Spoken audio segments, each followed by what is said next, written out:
स्वागत है आप सभी का भाई भारती की पाठशाला में। और हमें उम्मीद है कि केमिस्ट्री का एग्ज़ाम आपका बहुत अच्छा गया होगा। किसका कैसा एग्ज़ाम गया है प्लीज़ कमेंट बॉक्स के माध्यम से हमें बता दीजिएगा, ठीक है। तो हम ऑलरेडी एक long one short video upload कर चुके हैं FEE की।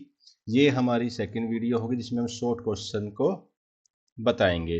और कोशिश हमारी यही रही है इन क्वेश्चनों को देखकर कि आपको जो है 7 में से 6 क्वेश्चन मिल जाए, ठीक है।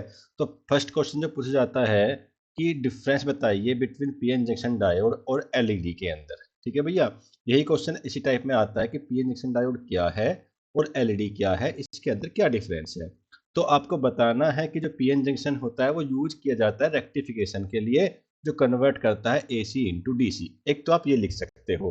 सेकेंडली आप ले जो है लेड का है, लेड लाइट एमिटिंग डायोड, उसका फुल फॉर्म होता है एमिट करता है light when forward biased and is used in display and indication circuit. और इनका आप डायग्राम जरूर बना के आइए भाई। मैं आपको इलेक्ट्रॉनिक्स के अंदर बता दूं, FEE के अंदर डायग्राम्स का बहुत ही ज़्यादा मोल है। विदाउट डायग्राम आपको नंबर नहीं मिलेंगे, नहीं मिलेंगे, नहीं मिलेंगे, ठीक है। तो डायग्राम को अच्छे से प्रैक्टिस कर ले फॉर लॉन्ग क्वेश्चन के लिए भी, और शॉर्ट में अगर आता है बनाने के लिए डाल के आइए, ठीक है। तो पीएन जंक्शन डायोड का हम डायग्राम कुछ ऐसे बनाते हैं भाई। ये होता है पीएन जंक्शन डायोड, ठीक है। और एलईडी का आपका इस टाइप का बन जाता है, तो ध्यान रखना भैया ना।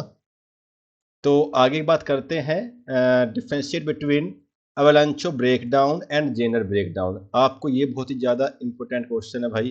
कई बार पूछा गया है कि आपको अवलांचो ब्रेकडाउन और जेनर ब्रेकडाउन के बारे में क्या पता है। और मैं यहाँ पे एक चीज़ और शो कर दूँ, यहाँ पे आपको एक वी आई करेक्टरिस्टिक कर्व भी बना के आना है जो इस टाइप से बनता है, ठीक है। तो ये तो फॉरवर्ड बाइस हो जाता है, ठीक है। ये रिवर्स बाइस में कुछ आके यहाँ आ जाएगा, ये है जेनर ब्रेकडाउन। और कुछ आगे पहुंच जाए तो ये है आपका एवलांचो ब्रेकडाउन। इतना ध्यान रखना है, ठीक है। जिस भी वोल्टेज पे ये होते हैं उसे कट ऑफ वोल्टेज बोलते हैं। क्या बोलते हैं? उसे कट ऑफ वोल्टेज बोलते हैं भाई, ठीक है।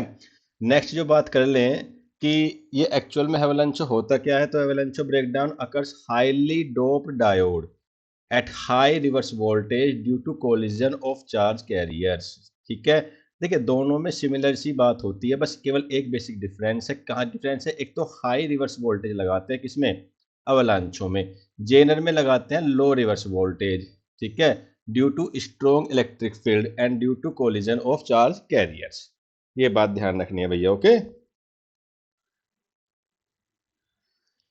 चलिए आगे का जो नेक्स्ट क्वेश्चन है, define pinch off voltage of JFET. ये भी एक अच्छा क्वेश्चन है भाई, इसको भी पढ़ के जरूर जाइएगा लास्ट टाइम पे, है ना। तो पिंच ऑफ वोल्टेज क्या होता है? देखिए पिंच ऑफ वोल्टेज आप नॉर्मली डेफिनेशन में लिख के आओगे तो एग्जामिनर नहीं समझेगा, आपको उसका बकायदा डायग्राम वीआई कैरेक्टरिस्टिक पर बना के आना पड़ेगा, तब बताना पड़ेगा कि ये जो रीजन है यहाँ से यहाँ तक का, ये रीजन ही क्या है आपका पिंच ऑफ रीजन होता है। बस इतनी बात ध्यान रखना है। पिंच ऑफ वोल्टेज होती क्या है एक्चुअल में?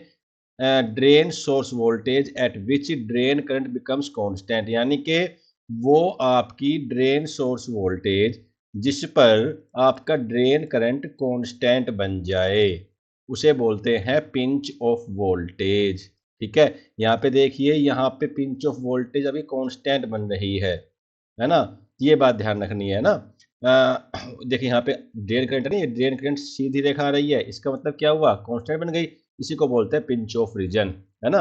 नेक्स्ट क्या है? Question number 4, why BJT called a current collector device. ये बीजेटी को करंट कलेक्टर डिवाइस क्यों कहा जाता है?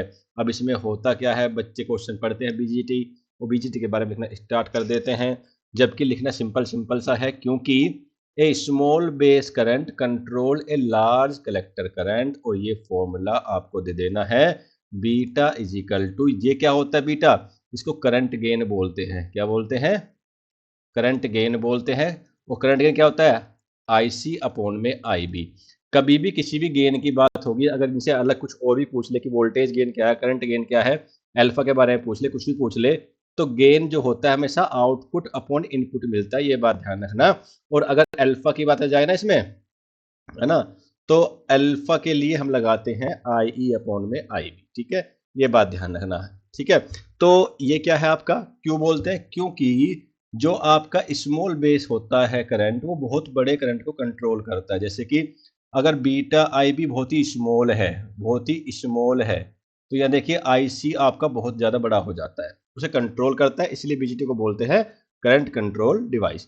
क्वेश्चन नंबर 5 की बात कर लें, what is the basic difference between जैक एंड मोसफेट। ये नॉर्मली 7 मार्क्स में क्वेश्चन पढ़ते हो, वहां से भी निकाल सकते हो, नहीं निकाल सकते तो यहाँ पे लिखा हुआ है कि J J JFET depletion mode operation whereas MOSFET has both depletion, यानी कि JFET only for depletion mode में काम करता है, मोसफेट दोनों रीजन में डिप्लेशन वाले में भी करता है और इंचेंसमेंट मोड में भी काम करता है। दूसरा बता देंगे कि भैया मोसफेट जो है आपका has very high input impedance रखता है compare to JFET. Impedance को जेड से दिखाते हैं, यहाँ आप इसको ऐसे भी बना के दिखा सकते हैं, कैसे, ऐसे जे फैट।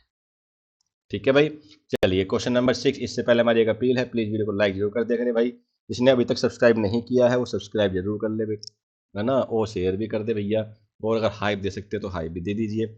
नेक्स्ट क्वेश्चन है, define CMRR and slew rate of operation amplifier. बहुत ही ज्यादा इंपोर्टेंट क्वेश्चन है, डायरेक्टली फॉर्मूले बेस्ड क्वेश्चन आता है, सीधा फॉर्मूला याद रखो। CMRR होता है common mode ratio AD upon AC, और स्लीव रेट होती है dV नोट अपॉन dt, यानी कि CMRR equal to ratio of differential gain and common mode gain. Differential को बोला गया है AD और कॉमन मोड को बोलते हैं AC।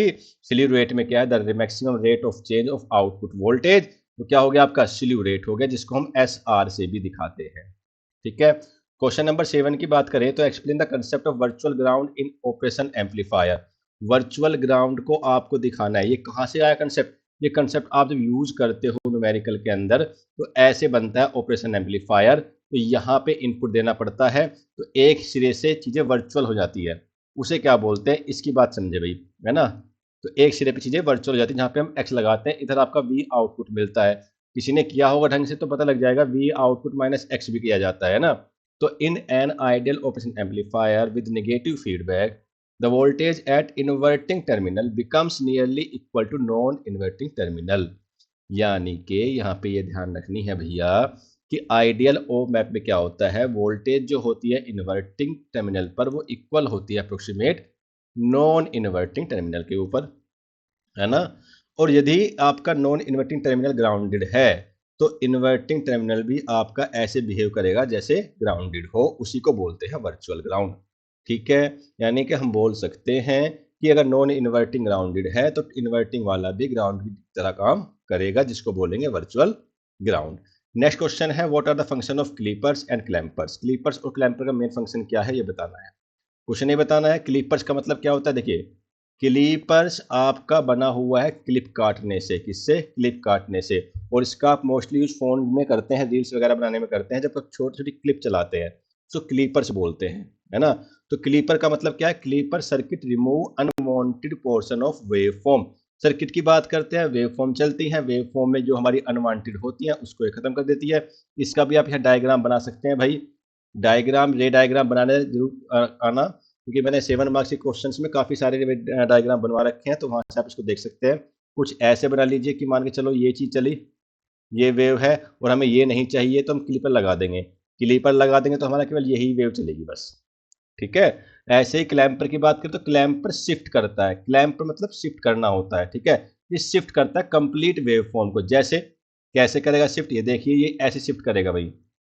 मान के चले ये आपकी वेव आई इधर, तो ये जो इसको लगाने के बाद में क्या होगा, यहां पे ये शिफ्ट कर देगा कुछ ऐसे, तो शिफ्ट हो जाती है इसमें क्लिपर क्रैपेज में। ठीक है, ये बात ध्यान रखना।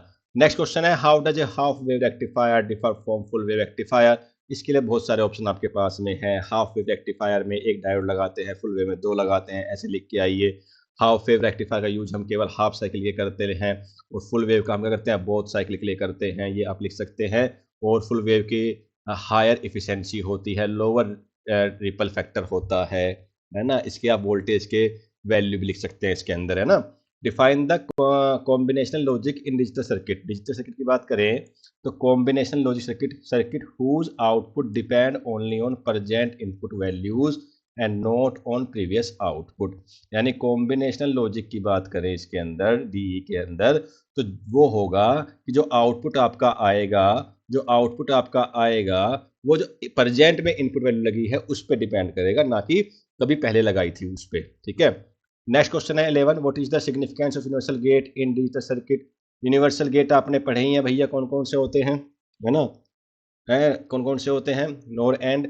तो नोर एंड आपके क्या यूनिवर्सल गेट होते हैं, ये क्या करते हैं, परफॉर्म करते हैं all basic logic operation and can realise boolean functions. Define universal gate को डिफाइन करना है, इसे कर सकते हैं। यूनिवर्सल गेट दो प्रकार के हो जाते हैं, नैंड और नोर। नैंड जो बनता है वो एंड प्लस नोट से बनता है, नोट जो बनता है और प्लस नोट से बनता है।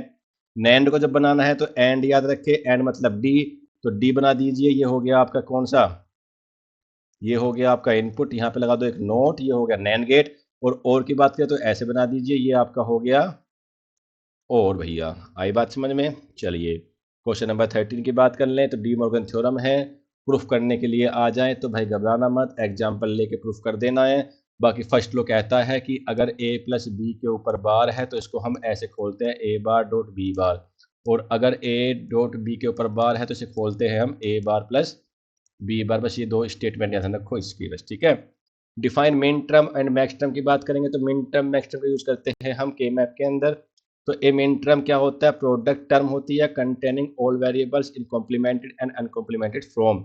और मैक्स टर्म क्या होती है, सम होता है, यानी कि प्रोडक्ट ऑफ सम में इसका यूज करते हैं और पीओएस में इसका यूज करते हैं। पीओएस मतलब product of sum, sorry SOP में, इसमें करते हैं एसओपी में, ठीक है, सम ऑफ प्रोडक्ट में।